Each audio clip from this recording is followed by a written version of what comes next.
Toot, toot, toot. Okay, what do we got here? Trek Émonda. Good. Shimano Ultegra. Yes. Shimano Claris? Shimano Claris? Shimano Claris? Tektro brakes? What the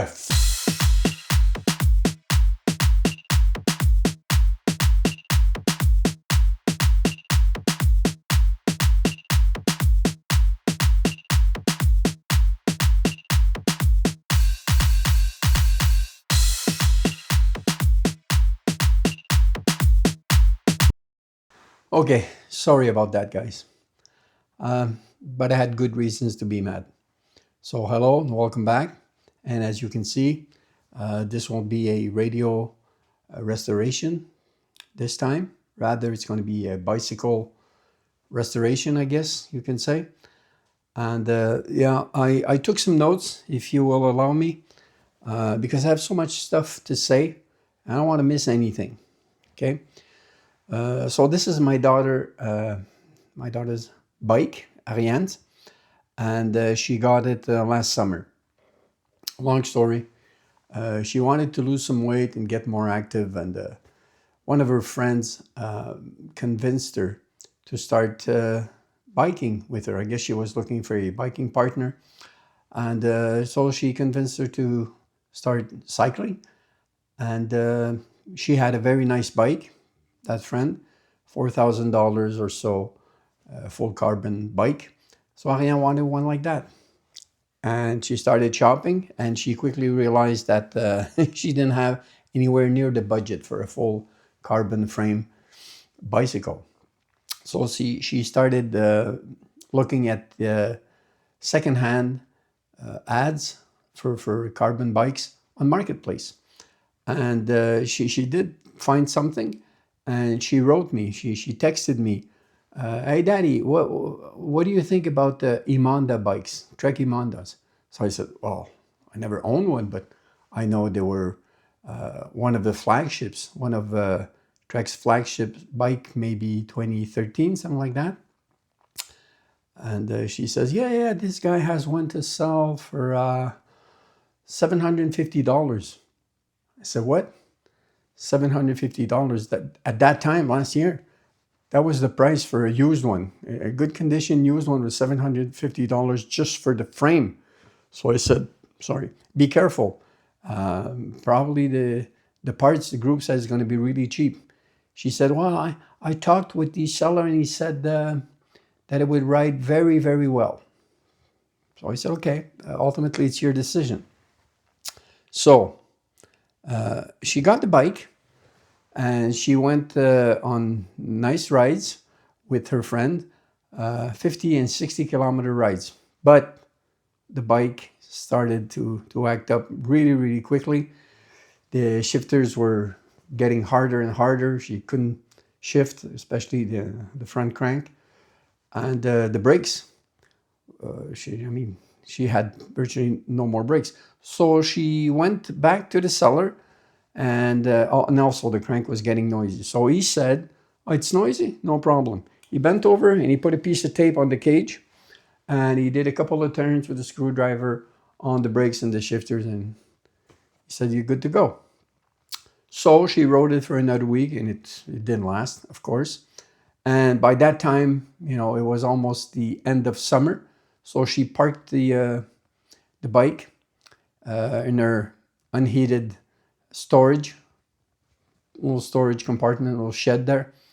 And she got in touch with me 2 weeks ago, asking if I could have a look at the bike, that it needed a good tune-up.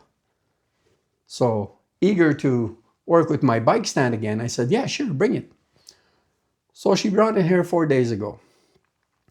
And well, amongst other things, she had pink bar tape on it, foam, cheap, installed by the wannabe bike repairman. And it was foam, so it got dirty very quickly. She asked for me to change them, and I did. And I started working on it. I worked for 2 hours just trying to adjust the front shifter. The back one wasn't so bad, but the front shifter, I couldn't do it. I mean, something didn't fit. Whenever I set the low limit, well, then the chain would, bang against the high part of the cage. And when I, fixed that, then it was the other way around. It didn't work. I didn't understand what was going on. Same for the brakes. I adjusted them, but they seem so cheap. The cables are all so frayed, and they're to the end of their lives, and I didn't understand. So that's when I started a folder actually with AI. So I started asking question. I've got a document. It was 45 pages long last time I checked, 2 days ago, about all the information on that mismatch. Okay, and here's the mismatch. For the guy to be able to sell a bike, a bike like that for $750, he had to cut corners somewhere. And I'll tell you where he did it. He did it everywhere on the group set, except the crank. The crank remains an Ultegra, probably only because he couldn't pull it out, I'm guessing, because you need a press to do that, and it's a carbon frame. It's not easy to do. It's not steel, it's not aluminum. So, but everything else has been changed. And what he put in place is a group set Shimano Claris. Just to give you an idea, as high-end as the Ultegra was top of the line, top tier when it came out. Then it was replaced with 105 and the Tiagra and all those series. But it was a very, very good group set. He changed it for the Claris. The Claris is it's an entry-level group set. Very, very basic. It was never very good, although I've read that it was improved over the years. I think they still sell it, but it's a big mismatch. The most important part of the mismatch is really the front derailleur, because it's not the same profile, it's not the same dimension, it doesn't sit at the same place, and it's impossible to get that crank to work properly with this front derailleur. Also, it's built to work with a 11-speed cassette, and the guy also changed the wheels for the cheapest one you can find, Tour Evo 20. They were probably not bad for the price at the time when they were new, but now they barely turn. I'm telling you, they barely turn. So it's an 8-speed cassette, so that also will never work. Although the rear derailleurs are usually easier to adjust, and it does work okay, but it's still noisy, and everything rubs. No matter what I do, everything rubs. So to make a very long story short, what I suggested to Ariane is I would try to find a complete set, a complete group set of Ultegra parts. I'm not sure you can still find them new around here, at least, but I've seen prices anywhere between $1,500 and $2,000 just for the group set, plus tax, just for the group set, never mind the wheels. So I suggested that I would try to find a used group set, and I did find one. On the pictures, it looks very, very nice. Also, the same seller from Japan, mind you, had the right cassette. So in all, the cassette new chain, that's going to be 80 US or 120 Canadian, and the group set, he wanted $415. I offered 350 US, and he accepted, so that's going to be like $500. So wheels, I also found a used one, but very, very nice Mavic Axiom from a seller in Montreal. The guy had bought a brand new bike, and he rode the bike maybe, he says, less than 100 kilometers, and he changed the wheels for carbon ones. So the bike is full carbon now. So, and I went to pick up the wheels. He was asking $125 for it. those wheels now sell for $600 for the wheel set.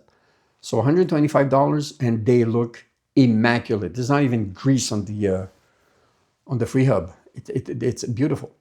So with tools and new cables, because the cables are really bad, and I want, especially for the shifters, I want the OptiSlick, Shimano OptiSlick set, which has a special coating inside to make them very, very smooth.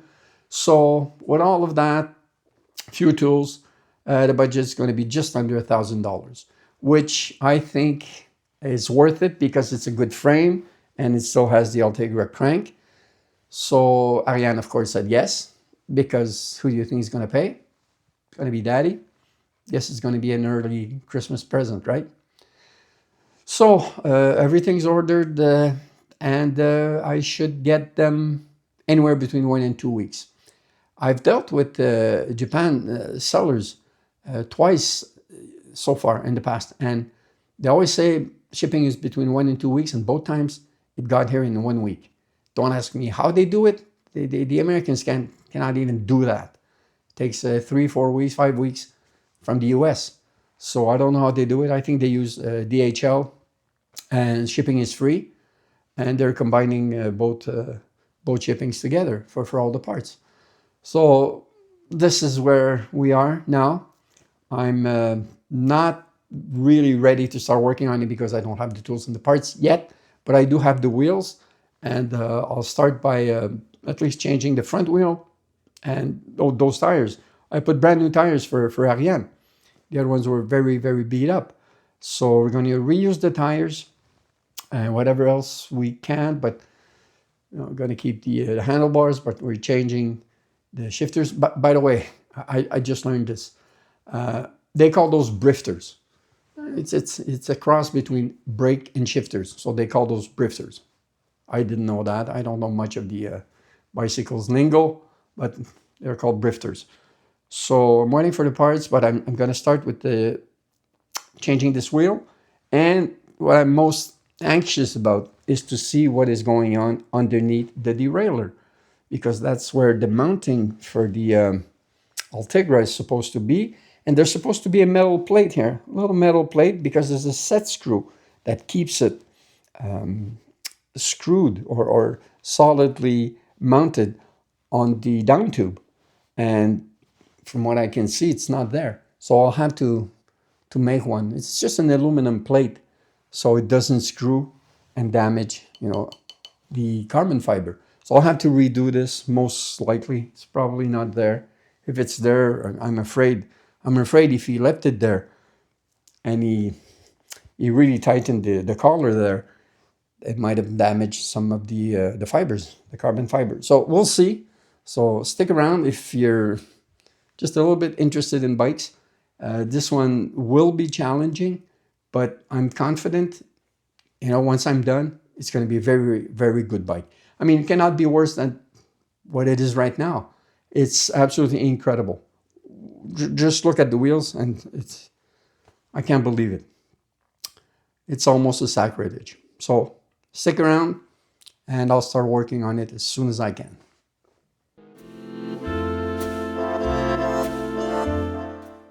Okay, folks, so welcome back.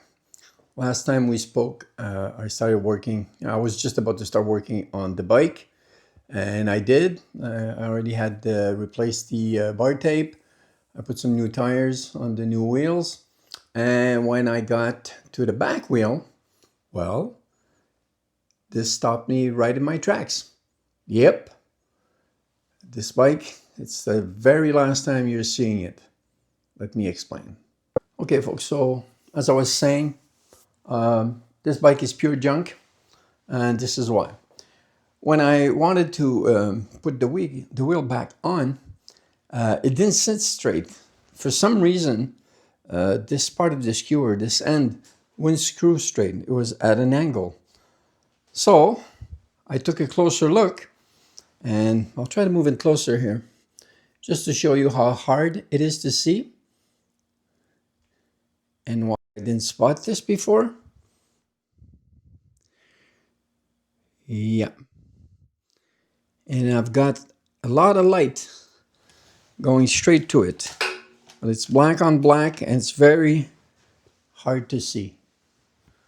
I don't even think I can see at all what I'm talking about. Yeah, now we see it. See, this part here is actually on the back side of the dropout, okay? So it's in the back, and it's supposed to be held by 2 screws here, but here there's an indentation, okay? So the part of the dropout should just like fit into that, marry to it, okay? And it's not there anymore. Plain and simple, this dropout is broken, and about 40% of it is missing right here. But you see here, you see the exposed aluminum. See how white it is? Well, I'll show you why I didn't see it. You're not going to believe this. It's only after cleaning it with alcohol that I spotted that. So this was broken, and this is actually the real reason why Ariane got it for so cheap, this bike. And probably the seller, either he had it for, he got it for a song, or he didn't pay a cent for it. This is for scrap. So if I cover this with a Sharpie,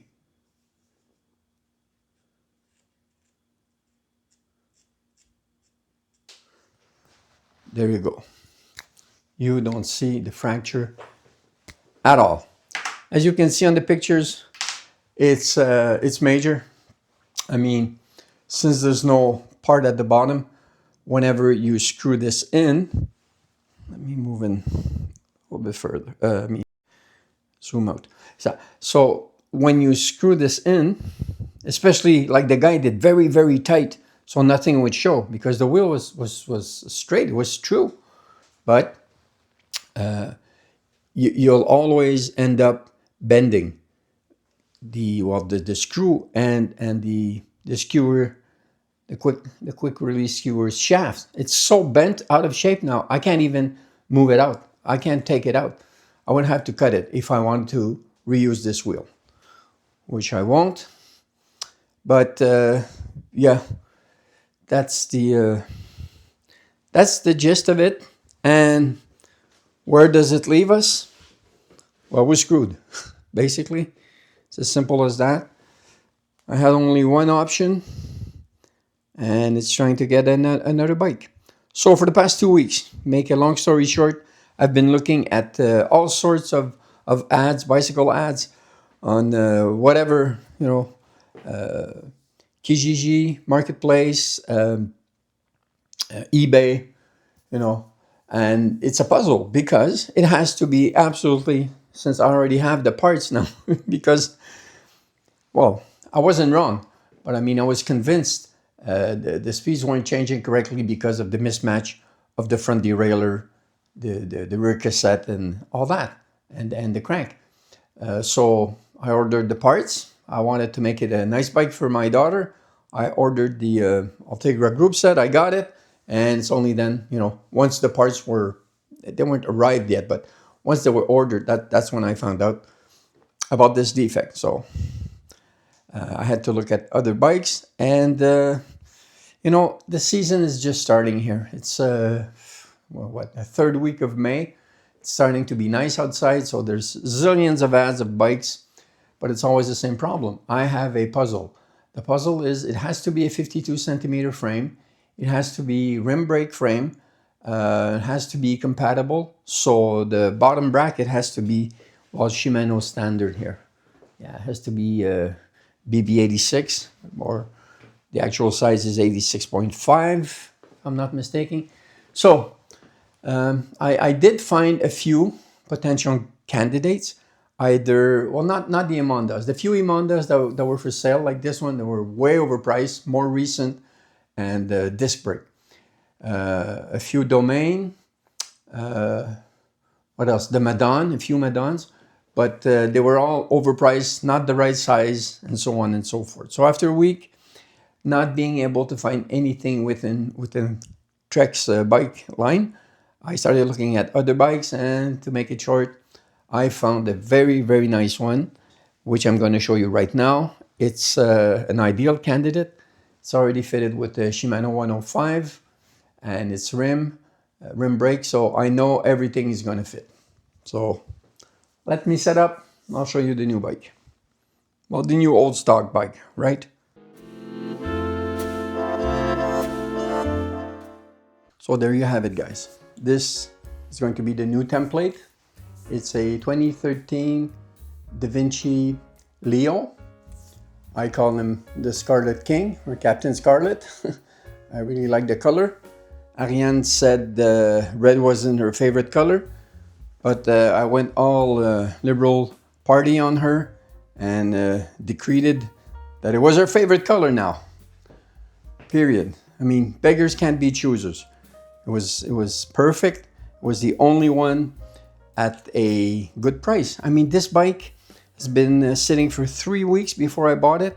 It started out at $1,300 and seller lowered the price just the night before I got it at $1,000 even.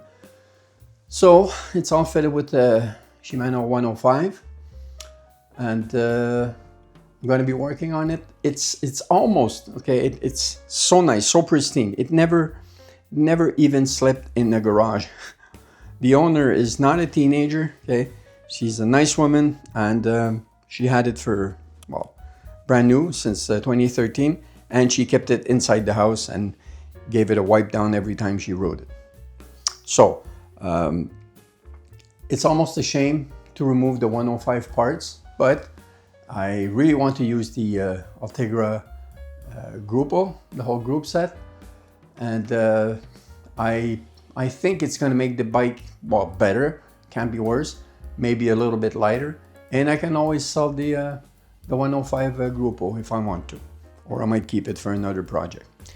So I forgot to mention, I went quickly because I don't want this video to drag on too long. There's many steps. I'll show you the details that I can, but it's pretty straightforward, replacing everything that's on that. There's nothing to fix, it's just replacing parts, taking the old ones and putting in some new ones. I went quickly over the damage on the other Trek, on the Émonda, because I know some people are going to tell me, no, it's fixable, you can do something with that, but it's not, trust me. The aluminum part of the dropouts, okay, well, maybe I can move in here. The aluminum part of the dropouts, it's like a tang here, okay? This is the aluminum, this is carbon fiber, and it's like a tang here, and it goes inside just a receptacle, just a cavern, the same shape, and it's filled with carbon fiber glue. So once it's cured, there's no way of removing this, absolutely no way, unless you have this part being modular, removable, but usually you cannot. This part is aluminum. This is the hanger, this part is the aluminum, and once it's bonded, there's no fixing that. Actually, I phoned 3 different companies and I sent pictures, specialists that repair carbon fiber in general, but especially bikes. But what they do is surface repair, you know, cracks, visible cracks and stuff like that. About, you know, fixing something that intense, they all laughed at me. They really had fun. It's not fixable, plain and simple. So I'm gonna start working on it, well, after supper. I already removed the Ultegra crank on the Émonda. I just want to show you this. Am I in frame here? Yeah. I mean, it's so light. It would be a shame not to use those parts. So it's going to be a simple drop in 1 for 1. Maybe we'll shave off a few, a pound or so, maybe 1.5 pounds. And I'll take it. I'll put the parts, I'll clean them and I'll put them in the ultrasonic cleaner. But that's the gist, friends. That's the gist. It's very unfortunate since the damage were voluntarily camouflaged, let's say it like that. I know we have a case. If I would go to a small claims court, I would certainly win with the pictures and videos like this one. But ultimately, it's my daughter's decision, and she knows the guy. I thought she had bought the bike from, a stranger on the marketplace, but no, she actually knows the guy. She went to college with him. A little more than an acquaintance, not actually a friend. They never hung out, but she knows who he is. And believe it or not, the guy's an engineer. Yeah, another engineer that tries to do manual work. So he is responsible. If Ariane had an accident or something, I'm telling you, we would not have gone to a small claims court.